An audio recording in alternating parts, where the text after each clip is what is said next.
Today on Investigate TV Plus, women across the country might not know they have a critical risk factor for developing a type of cancer.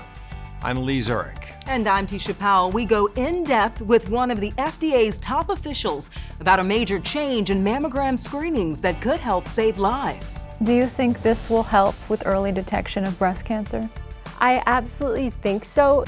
Plus, unexpected warriors defend Western states from raging wildfires. Some very bad, poor decisions on a long night ended me up here for 9.5 years. We uncover how their fight extends far beyond their home state. And it's a labor of love. I take a squirt bottle and squirt water on the drapery. That's not only preserving the past, but crafting a future so natural wonders can continue to thrive. I feel like someone who is giving life back. In-depth stories that inform and inspire. You're watching Investigate TV Plus.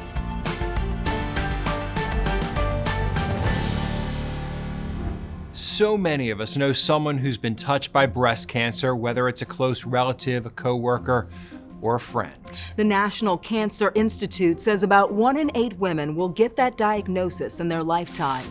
And in 2024 alone, the American Cancer Society estimates that this country will see more than 42,000 breast cancer deaths. But in the interest of early detection, we've learned 2024 will also bring about a major update for mammograms. Reporter Heather Graff explains the new federal regulations and how women fighting the disease inspired change.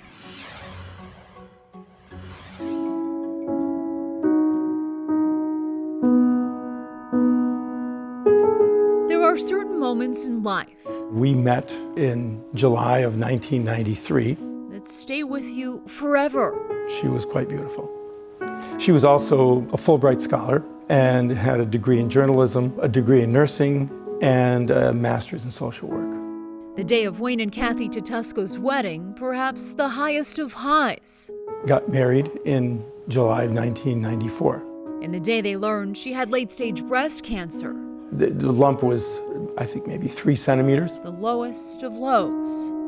At the time, the couple was worried but also confused because Kathy had been diligent about getting yearly mammograms. The mammogram that came out in March of 2009 was clean. She found the lump in her breast just a couple months after that clean screening, and only then did doctors send Kathy for supplemental imaging. It's a little screen that we could see right there sitting next to us, and I'm with Kathy at this appointment, and we look and the text says, oh, there's the cancer, Just like that? just like that. And we saw it as clear as a bell. It was growing undetected. The Tatuskos wanted to know how the cancer was initially missed. Obviously, there was the question, why did this not show up on my mammograms? And the answer was, because you have dense breasts. Had she or you ever heard the term dense breasts? No, we'd never heard the term. And she did a lot of research. And that research then led Kathy to another woman with a similar story. I found out I had breast cancer, I found out I had dense breasts, and I found out my cancer had been missed because of dense breasts, all within 10 minutes of each other. Joanne Pushkin is a breast cancer survivor turned advocate for public education on breast density. The DenseBreastInfo.org website she founded aims to break it all down for patients, explaining that dense breast tissue shows up white on a mammogram, and so does cancer. It's like trying to find a snowball in a blizzard. We heard the same from breast imaging experts like Dr. Pune Razavi of Johns Hopkins Medicine, who says about half of women over 40 in this country have dense breasts. When we say dense breast tissue, it means there is more glandular tissue in the breast than fatty tissue. The white is the dense breast tissue. Inside her office, Razavi showed us the challenge this creates for radiologists. Cancers are oftentimes white as well, so white on white is harder to see. And not only can dense breast tissue hide cancers in mammograms, According to health officials, it's also been linked to an increased cancer risk. It's good for a patient to know their dense breast tissue status so that they can have the conversation with their doctor as to if they should pursue any additional imaging, for example, the ultrasound or the MRI of the breast. So when Kathy Tatuska's cancer went into remission, she began pushing for change in her home state of Virginia and wanted women there to be notified of their breast density post-mammogram. Well, it meant a lot to Kathy because she knew that it would save lives. And she said, I want to have a bill and get it through the General Assembly. Sue Rust is a dear friend of Kathy's, who then drove her to the state capitol for the first of many meetings with lawmakers. The two women seen here in 2012, when the governor signed that breast density bill into law. We had enough people who just felt it was genuinely the right thing to do. That's all Kathy. And around the same time, Joanne Pushkin led the effort to pass similar legislation where she lives in New York. Many states that followed used the New York bill as template for their own language. To date, Joanne says more than 36 states require some level of breast density notification after a mammogram.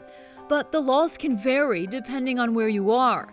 That's why Joanne, Kathy, and many others have long believed a policy at the national level would help. What a single national reporting standard does is make sure that all U.S. women at least receive the same baseline information about their breast density. And now, more than a decade later, the U.S. Food and Drug Administration has announced it will do just that. So we're trying to make sure that women are armed with that information. The FDA's chief medical officer telling InvestigateTV Plus the new regulations take effect on September 10th of this year. They lay out specific, universal language that mammogram facilities will be mandated to send to patients, identifying their breast density level plus what it means, and suggested next steps. You get the same language no matter where you are across the country. Do you think this will help with early detection of breast cancer? I absolutely think so. Here's the thing though, it won't help if people don't go out and get their mammograms. So if I had to say one thing today, the top message from us is please go out and get your mammograms. She had just turned 61. If only Kathy was here to see this moment. She would be very happy. She'd be very pleased. Instead, the cancer came back and Wayne lost her in 2016. You know, it's difficult. And still, he can't help but wonder, what if? Do you think that if breast density notifications had been required sooner, that Kathy might still be here? I don't think there's any question. Now, breast cancer survivors and advocates are certainly celebrating this FDA change regarding breast density notification, but they also say the fight isn't finished. And to that end, in 2023, a pair of lawmakers on Capitol Hill introduced the Find It Early Act. If approved, that legislation would require all health insurance plans to cover additional screenings and diagnostic breast imaging at no cost to patients, including mammograms, ultrasounds, and MRIs. Because for the roughly 27 million American women with dense breasts, those supplemental screenings can be costly. In Washington, I'm Heather Graff. Still to come, a common infection for children often resolves on its own or with antibiotics. But for those kids who repeatedly suffer, more aggressive treatment may be recommended. It would hurt him really bad. He would pull on his ears, and he was just fussy all the time. We go in-depth on a new approach that can give children relief while avoiding anesthesia. But first, inmates put their lives on the front lines. People may just see some prisoners out and about, but really we're here to work. We're here to work hard. We meet the unlikely crews defending vital land from wildfires and hear from officials who warn their help could be extinguished. You can watch InvestigateTV Plus anytime streaming online. Get the app for Roku, Amazon Fire TV, and Apple TV. They're free to download.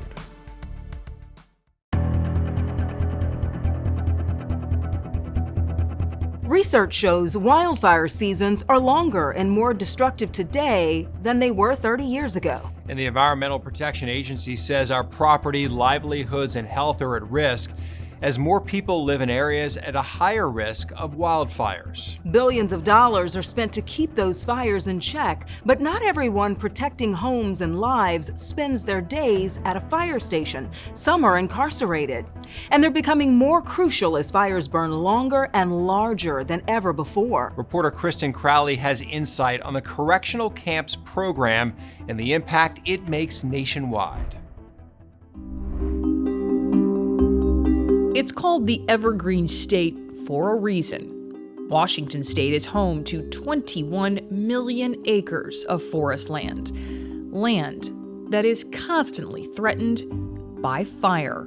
Most of the time it's get there, get ready as fast as you can. Callan Wessels is one of the people tasked with protecting this precious land in Spokane, Washington. You gotta dig line and try to protect any structure or anybody that's there at time and put the fire out as fast and safely as possible. And while he's trained to fight fires, he is not a firefighter. Some very bad, poor decisions on a long night, and ended me up here for 9.5 years. Here is Airway Heights Correction Center, a prison. Callan is incarcerated with the Washington Department of Corrections. He is one of 250 people convicted of a crime who's part of the state's Correctional Camps program. They work year-round planting trees, clearing brush, building trails, and fighting fires. These people who are incarcerated, how pivotal are they for these fires? They're huge. Steve Harris works for Washington's Department of Natural Resources and says the camps program has two main benefits. It bolsters firefighting capacity to fight wildfires and teaches the crews a skill they can use once they're out of prison. Harris says the additional firefighting help has been vital since the camp began in 1943, but its importance since then has grown significantly.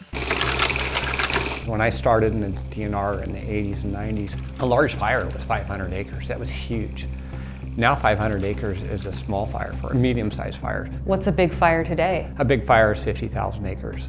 In general, out west, the wildfire season is longer, and millions more acres have been destroyed compared to years past.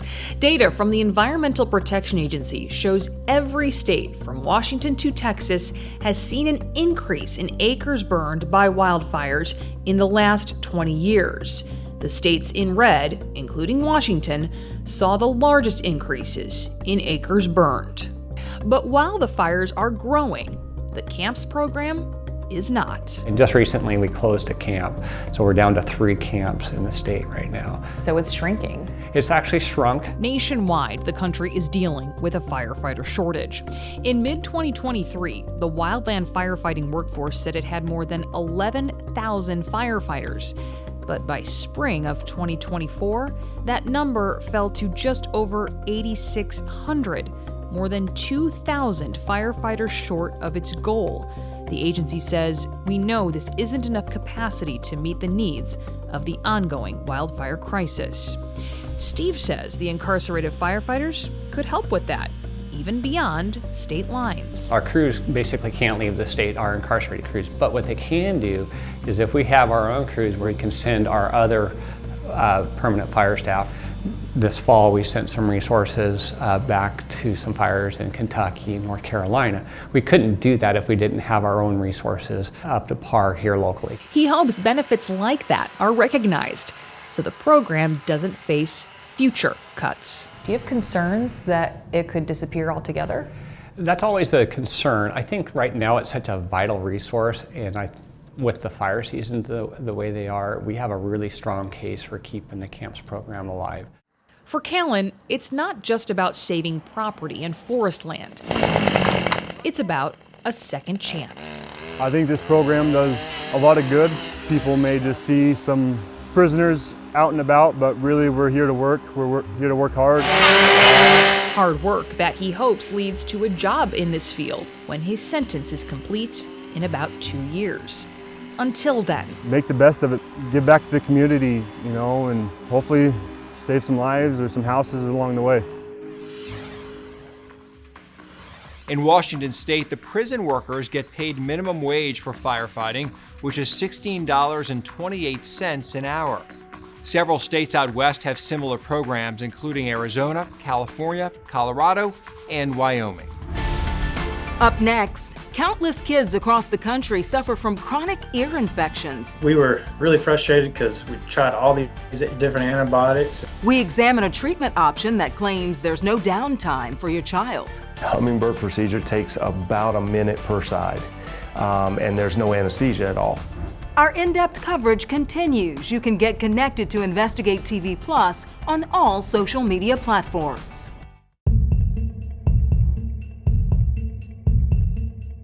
If you have a child, you've probably been to the doctor for an ear infection. In fact, the National Institutes for Health reports 5 out of 6 kids will have at least one ear infection by their 3rd birthday. If a child gets too many in a short period, ear tubes are often the answer, and that requires a hospital visit and anesthesia.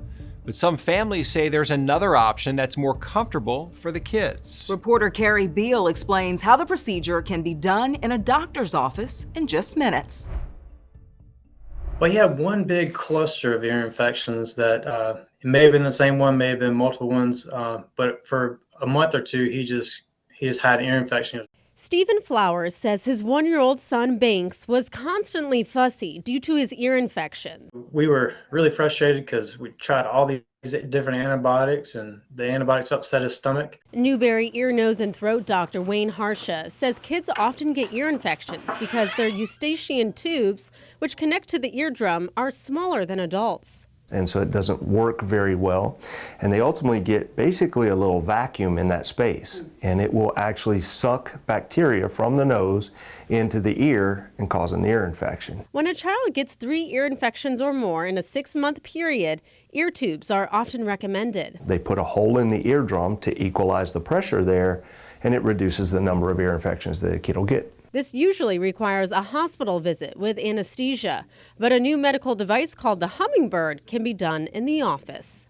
The Hummingbird procedure takes about a minute per side, and there's no anesthesia at all. This handheld device is used to insert the ear tube into the eardrum. So when we deploy it, it literally just pushes the tube out, just like that. It's a very fast procedure. Each ear probably took less than a minute, and our child, he handled it really well. He cried a little bit, but it wasn't bad. It didn't hurt. Flowers says Banks has been much better since his procedure in December. It doesn't cure ear infections, but it makes it much more comfortable if the child gets one. Before we had ear infections, that fluid would be trapped behind the eardrum, and it would hurt him really bad. He would pull on his ears, and he was just fussy all the time. The ear infection with the tubes didn't act like it bothered him at all. This procedure is geared for children, and there are dozens of providers nationwide. You can find a location on Hummingbird's website. And while it's not always covered by insurance, in the case of the Flowers family, they said it was cheaper to pay out of pocket than for a regular ear tube procedure with insurance. I guess that makes sense because it's such a quick procedure. It looked like it, at least in the story that we just saw. You know, growing up, I had 3 tubes in one ear. 3 tubes in one ear. And if I had this option, that would have been great. That would have been very nice. Much better. Oh, well. All right, up next, meet the technician on a mission to inspire new life. And when I see a job well done, I get emotional. Why repairing and restoring parts of a cave is an important job for our ecosystem. From here on up, it is prosthetic surgery.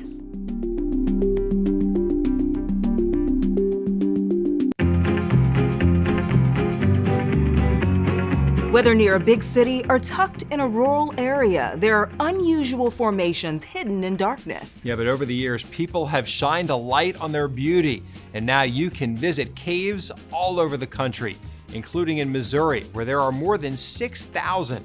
The state is home to the only cave in North America large enough to ride through in a Jeep-drawn tram.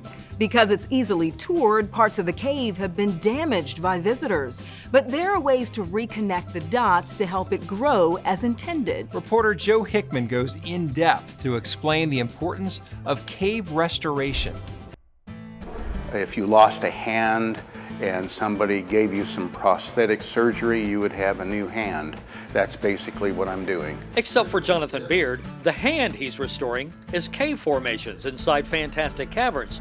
The well-known tourist attraction just north of Springfield, founded by John Knox and his hunting dog in 1862. Over time, some of the cave's beautiful features have been damaged by visitors. Those are broken. They're all stumps, and all the ones that end in long points are repaired. Those taking the tour probably don't even notice the difference in formations that need restoring. 1,163 stalactites, drapes, and stalagmites have been repaired thus far, with about 200 to go. John uses clay infused with epoxy to work his magic. This is a stalagmite that has been repaired. Literally, from here on up, it is prosthetic surgery. And then I color matched it. This is what the repairs look like in progress. And John uses oil-based spray paint to match the white clay with the colors of the formations. Different colors happen when different minerals are included in those drips of water that form them. Those drips of mineral-rich water are literally the lifeblood of the cave's ecosystem. And John must also make sure that his repaired formations line up so that the water drips into the stalagmite below.